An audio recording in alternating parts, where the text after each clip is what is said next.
Hey guys, BuildZoid here, and today we will be talking about ways to get more phases than what your voltage controller supports. So, if you've seen any of my videos, I tend to mention doubling schemes a lot. So if you were to say have a, let's see, snapping's not on. If you have a voltage controller, and this really is kind of unnecessary. You have your, why can't I ever draw this correctly? So if you have your voltage controller, you're going to have PWM lines coming out of it. And let's say this one right here only has one PWM line, and we want to have two phases on that one PWM line, somehow. So there's several ways I can go about doing this. Normally, if you're designing a VRM, single phase, you just go stick that PWM signal into a driver, because that PWM signal is not actually enough to switch any Mosfets. That driver IC then goes and controls your, and I'm just going to draw boxes from now on, because drawing switches it just doesn't make any sense. Like, I tried this video once already, didn't work. So, and that should actually be the high side, and I am dumb. There. So that would be your high side FET right there. Then you have your low side FET down here. And then you'd have your, say, like your inductor, your choke. And I'm going to write choke here because that's, less letters. So there you have your choke, which is the, the coil. So if you don't know what any of these components are, I have a video explaining how VRMs work, the basics of it. You can go watch that. It'll be down in the description below. So, you can go check that, and then you'll understand what these components are. If you have seen that video, well, you can just keep watching. And then, those are hooked up like that. This is hooked up to plus 12 volts up here, which comes from your power supply. This then goes to your, nope. I'll just extend that further.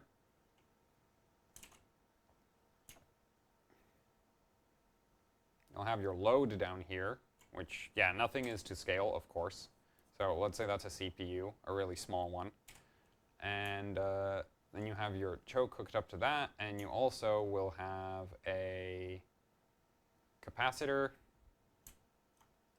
I mean, I could just tie that straight to ground at that point, couldn't I?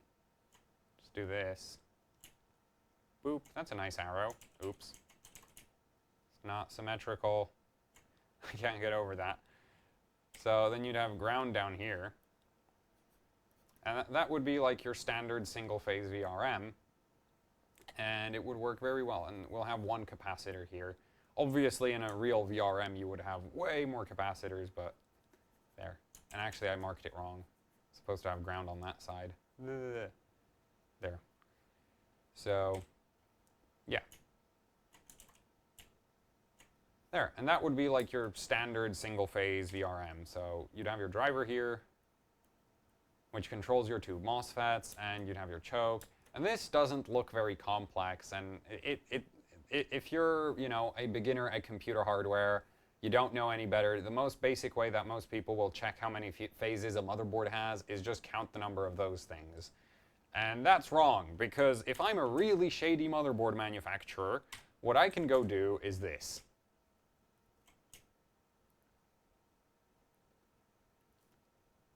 Yeah, I can literally just go and stick another choke in there, and boom, there, we have more phases for the uninformed. And if I want to, I can put a heatsink over all of this here, and here, I can put a giant heatsink over all that, so you can't see that. So you see what looks like a two-phase VRM, but it's actually a single phase, because, well, we only have one PWM line going into one driver, and two MOSFETs. So this is kind of garbage. There is literally no benefit to doing this at all. There's no, well, your chokes will run slightly cooler. And because they are connected, like this right here would be copper going through the PCB, they would contribute to the cooling of the two MOSFETs a little bit. So it would slightly improve VRM thermals, and it would slightly improve the efficiency of the VRM, but it would not serve any other practical purpose. So This is kind of really crappy to do, and you really wouldn't want to buy a motherboard with that because you're pretty much limited to, well, it's a single-phase VRM. It's going to be awful. So, let's progress onto something that motherboard manufacturers actually tend to do a lot.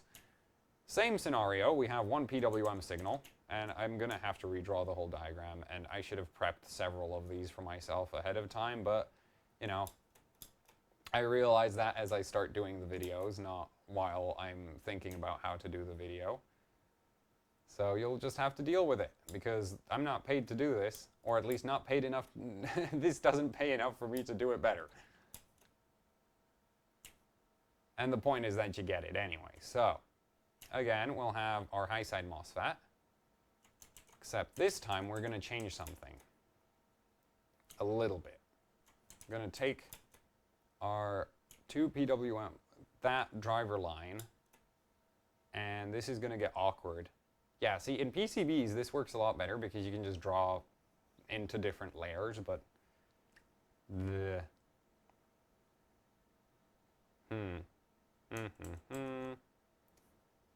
Okay, I'll first draw the MOSFETs, then I'll figure out how to wire them. That'll probably work better.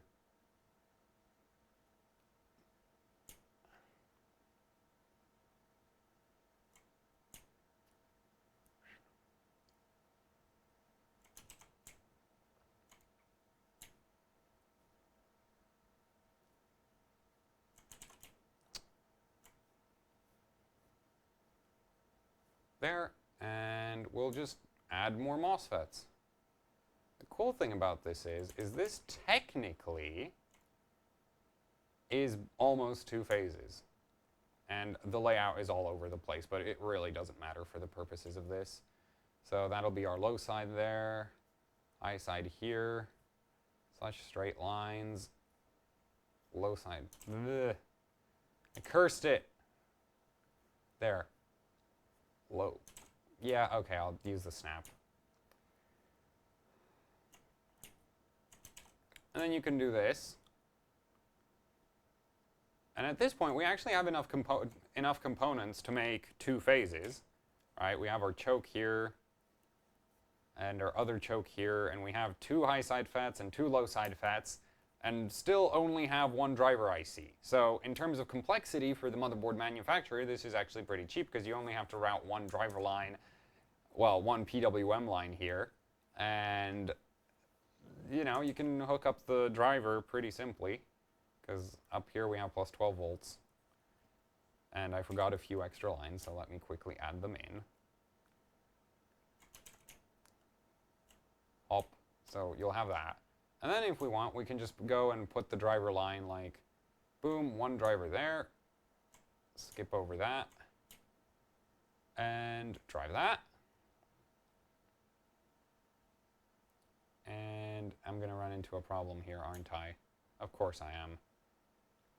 This is, yeah, well, I can't just do that. You know, I can just take one driver and drive two sets of components with it. This is slightly better than this right here.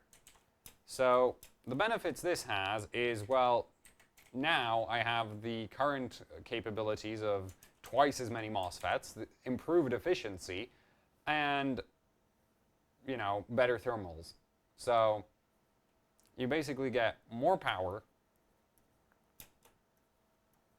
not cleaner power, just more of it.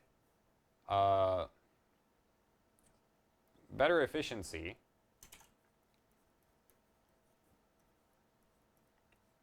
and of course you get better thermals because you have more surface area, and if you want to put a heatsink on it, you have more surface area to put a heatsink on, so you get better thermals as well. And I can't spell at all today. Thermals. So there we go. So this is a really popular one. You'll see one driver, like this is what you have on a lot of motherboards where you'll see you have a low phase count voltage controller, you can't see any doubler ICs, and you see just one driver. They'll just do this. And this technically is two phases. Technically, because, like, this right here is a phase. The fact that the two phases switch on at the same time doesn't means that it's still pretty garbage, but it is two phases. And it does. And the interesting thing is, like, you could also, in theory, go and just hook them up like that. You know, and obviously you have the output of the chokes down here, and yeah, and these have to be hooked to ground, and I didn't finish the diagram, but you get the idea. This would technically work, and if you know, scribble that part out again, then it's basically two phases. Otherwise, it's a phase with twice as many of every component. And even when it's separated, it's technically, it behaves like a single phase with twice as many components. So this, you know, it gives you more power, it gives you better efficiency, it gives you better thermals, but it doesn't help you when overclocking. It doesn't get you cleaner power at all. It doesn't do anything. Well, you'll get slight benefits in power quality just because, you know, better efficiency means less voltage drop across the VRM, and so it'll slightly clean up the voltage, but not not an appreciable amount, and not at all similar to what you would get with a real two-phase VRM. So now then, let's move on to the next doubling scheme, which is also popular, but quite a bit less, because it's a hell of a lot more expensive to do. Because you now need a lot more ICs going between the voltage controller and your phases. So, we have our PWM line, and now it goes into something called a doubler.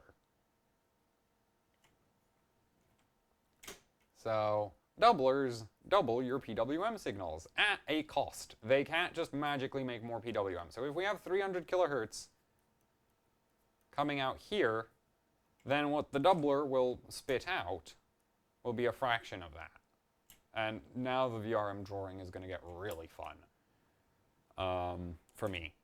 150. So you get a lower switching frequency, but you get twice as many phases, and now the phases don't switch on at the same time, so you don't get that ridiculous current spike that you would get with the other option. Because now your current is actually properly shared. Like here, yes, this MOSFET is only seeing 25 amps, that MOSFET is seeing 25 amps, but for your power supply, it still looks like a giant 50 amp spike, because that 25 amps through both of those setups happens at the same time. So your power supply still sees a 50 amp spike. Well, your power supply won't actually see it because there's a lot of filtering coming. Like there's an extra choke and several capacitors right behind every motherboard VRM and GPU VRM specifically, so that you don't get those giant current spikes getting all the way to your power supply. Because if that was the case, then your power supply's overcurrent protection could trip, and that would be very undesirable. You don't want that happening for no apparent reason. So, you have your doubler, and then you have to put twice as many drivers, and that gets expensive. And there we go. And then you have to actually use twice as many components just in general. So I'm gonna draw this quickly. You know what? I can just put the two FETs next to each other. It really doesn't matter how I choose to lay this out. I'm just being really up.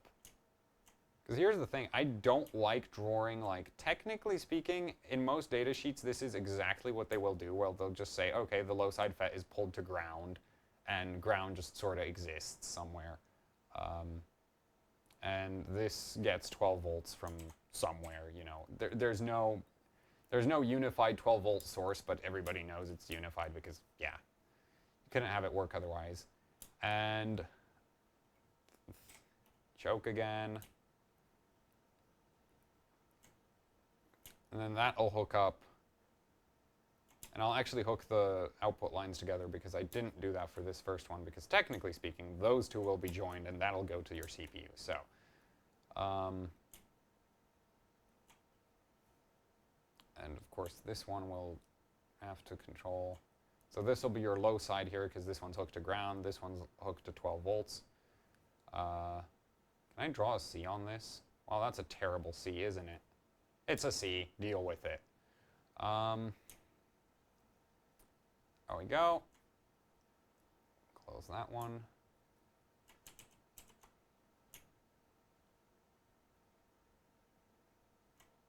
I do realize they're not the same size. That's actually what you'll see on a lot of motherboards, that they'll have this sort of layout for the Mosfets. And GPUs. For like smaller VRMs, they'll do that. Because it's convenient. Blech. That's a terrible C. It's the worst C I've drawn so far. So, this one will go to ground, and we'll say ground's up there for it. And this one goes to 12 volts again. 12, low, high. No, wait. Low, high. I'll just put DR on the drivers. And so you end up with this thing, this horrific monstrosity. And this, you know, it's better for your power supply because you're only seeing 25 amps. You know, this has to handle 25, this has to handle 25. But they alternate. So you don't have this, you know, this is going to be, like, each set of components is only seeing 25, but they're all turning on at the same time, so you get a 50 amp spike overall, whereas this has 25, 25, you know, it goes this, because they interleave. Because if you look at if you looked at the signal that's going into the doubler and what comes out, you get something that looks like this. Oops, that's not straight. So if into the doubler you send that, I'm going to try and make it a pretty dense signal so that it simplifies out nicely. You know, that goes into the doubler. I need more on it. There we go. So that goes into our doubler. Then what comes out of the doubler on, say, let's say this is side A, this is side B. Actually, no, that's dumb. A, B, and in. So this would be in up here, A down here, B down here. So what A looks like, wrong button again, A will look like, say, it'll pick up that one, and then it'll continue on until the next one, and it'll pick up that one. And the cool thing is, if you have a smart doubler and an expensive doubler, they'll actually be able to slightly tweak the size of this to balance the current going through the phases. So if you have a scenario where you have, say, 30A going through this one and 20A going through the top one, it'll extend the duration on the top one's PWM signal to put more current over onto that phase to try get it as close to 25 amps on both phases as possible. So this does actually have slightly better voltage regulation, and it certainly puts less strain on the capacitors it puts less strain on your PSU, it puts less strain on the capacitors on the 12 volt capacitors on the motherboard. It's just overall better in terms of basically everything compared to the other alternative. It also has slightly better efficiency again. And yeah, you'll basically get the PWM signal split like that. And that's a simplified version. It wouldn't literally look like that because obviously your duty cycle here is just completely ruined compared to here, but yeah. That's basically what a doubler will do. It'll take that signal and split it into those two. And this has further benefits. So, if you've ever used a high-end Asus motherboard, you would notice that there is something called Vrm Switching Frequency if you go into the DigiPlus, you will find VRM or phase switching frequency or something like that. Switching hertz. And so basically that means you can change this frequency right here coming out of the controller. So if we have 300 kilohertz here, right, and 300 kilohertz here, then basically this one is better. But we could crank this one up to 600 kilohertz. And then this VRM down here absolutely destroys this one in terms of voltage regulation quality, while not really incurring the efficiency loss that comes with running such a high switching frequency, because your phases are actually running at a relatively low one. So that is a huge advantage for doublers. And the other thing is MOSFETs have switching frequency limits. Okay, so if we say that, you know, this low side MOSFET can't exceed 1 megahertz, and we're using that same MOSFET also here, then here I can set 2 megahertz, right? 2 megahertz switching frequency from the PWM controller, which is actually high-end controllers can go up to 2 megahertz. Then on the after the doubler, you just get 1 megahertz, and both of the drivers are going to be happy with it, whereas if you try to set 2 megahertz here, these guys will just completely fail because they'll not switch quickly enough to actually complete the cycles properly, and your VRM will break down. Probably by short-circuiting 12 volts straight to ground, so you know that'll be very pleasant. So basically, doublers are a great thing if they're used properly, and by used properly I mean if you have at 4 phases I would argue you should not necessarily be using doublers, because you really could just make 8 phases properly, but 4 to 8 phases plus doublers. That's literally the only way to get those VR, so, you know, 4 will go to 8, and 8 will go to 16. And then you might be wondering, well, what about all those motherboards like the Gigabyte Gaming 9 or Aorus motherboard, you know?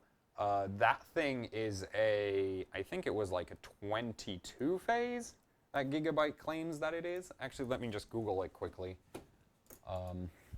Gaming 9 Giga. Yep.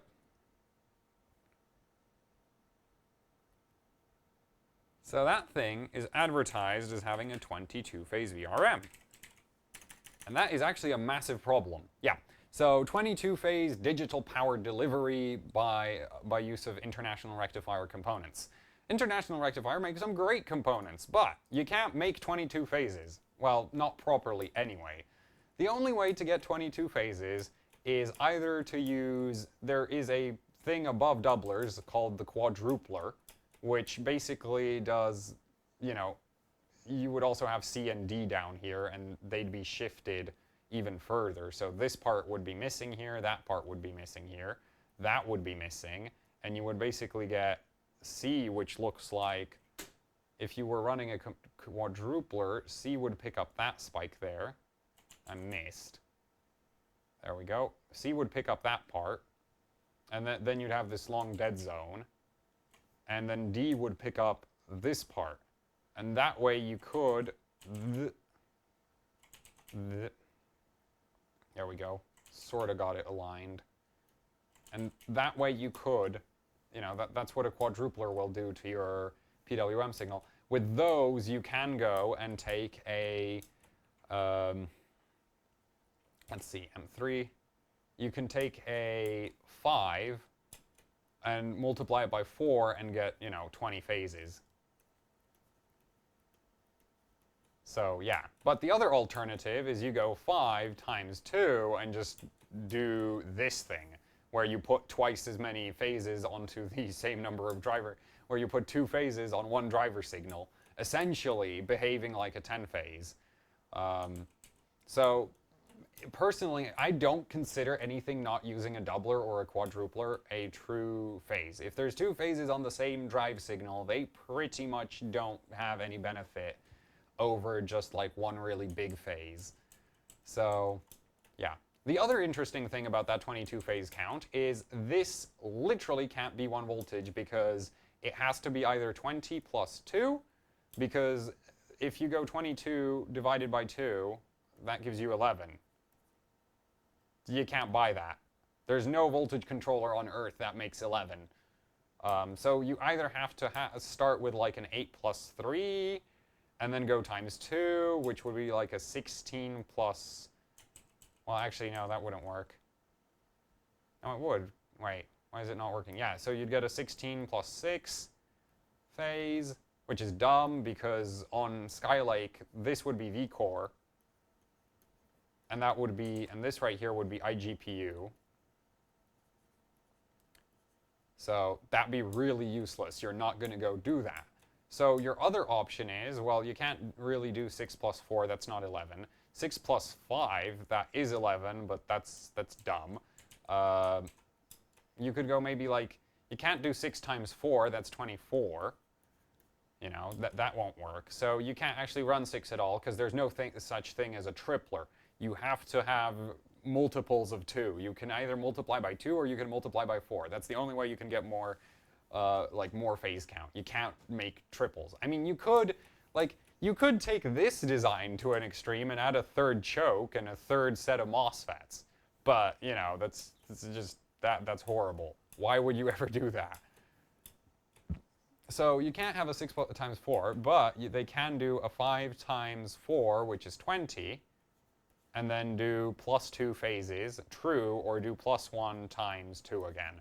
And that's how they can get 22 phases. So that 22 phases is not actually true 22 phases, so to speak. It's actually a quadrupled 5, or it's a doubled up 5 with twice as many phases for every driver signal. So it either behaves like a 10 phase, or it behaves like or it can behave like a really slow 20 phase. Now the thing is, there's other motherboards with ridiculous phase counts, like there's my MSI M-Power, which is actually a 5 times 2, where they did this, where they put twice as many components, like they put two high side, two low side MOSFETs, and 2 chokes onto 1 driver signal, and the end result is you get 5 times 2 equals 20. Yay, which is actually 10. So that motherboard, for all intents and purposes, is a 10 phase, but just a really big 10 phase VRM. And that sort of covers it. You know, basically 5 would give you your 10. So that would be like EVGA FTW. I can say EVGA properly, you know. Or EVGA. So EVGA FTWs have a 5 times 2 setup. And they actually use a pretty smart doubler, so that's slightly, you know, that's actually a pretty decent setup. You can also go 6 to 12, which you would see like on the 290X Lightning had that. I'll just put an L next to that from MSI. That had a 6 to 12. 7, which is the 14 phase, that is EVGA. That is pretty much exclusive to EVGA. Nobody else seems to do 14 phase VRMs, like 7 phases multiplied to 14, and that's EVGA classified cards. They've been doing that for ages and ages and ages. And the E-Power. That's the only other thing that has that phase count. And the cool thing about this is actually really close to an 8 phase in terms of regulation quality. Even like, yeah, this is 14 phases, 16 phases, those are like the really nice ones. 12 is like, yeah, okay. 10 is getting into the really, and 8 from 4 is just like, this is what you find on most AMD motherboards. AM3 Plus motherboards just love that setup. I've so far not seen a single true 8-phase AMD motherboard, which is kind of ridiculous. The Gigabyte Gaming, the 990FX Gaming I have, that's a 4 times 2 with doublers. So, you know, that's a 4 to 8. What else is there? Oh, the other thing is, you won't necessarily see 3 components like that, because sometimes the drivers are going to be integrated directly into the doubler. So you'll basically have the doubler going like straight to the MOSFETs instead of having 2 extra drivers as well. So yeah, don't get confused. You do actually have to look up the IC number, or the other thing you can check is that the gates of your 2 FETs, like this and this, if these are not on the same circuit, right, then you can just check with a multimeter. If the resistance between the gates of your 2 low side MOSFETs in your 2 phases that you suspect might be together are 0, then those 2 FETs are on the same control signal. And if they're greater than 0, well, you know they're not connected, because, well, they're greater than 0, so they're not hooked together. So, yeah, that's sort of that. So basically, be very careful when looking at VRMs, thinking that they're, you know, a million phases, because you literally can't make more than 8. You literally can't start with more than 8. And then everything above 8 is just some kind of doubling scheme. And everything close to 8 is a mess. Okay? Like, 10 phases is kind of pathetic. 8 phases, well, yeah, that's... Like, the only good thing is if you take your 4 phases, crank them up to 2 megahertz, and then make an 8. You know, 4 phase to that's decent. But yeah, I personally prefer from like 6 to 6 up is, in my opinion, like a good thing. But, you know, at the end of the day, this is sort of theory, and in theory, practice and theory are the same. And in practice, you know, it's best to always just test that which motherboard clocks the CPU the best, or you can also use like an oscilloscope and check which one has the best voltage stability. But the checking with an oscilloscope, again, is just really, really difficult. So I would generally recommend getting multiple CPUs and testing them on 2 motherboards and then comparing which motherboard clocks the CPUs better.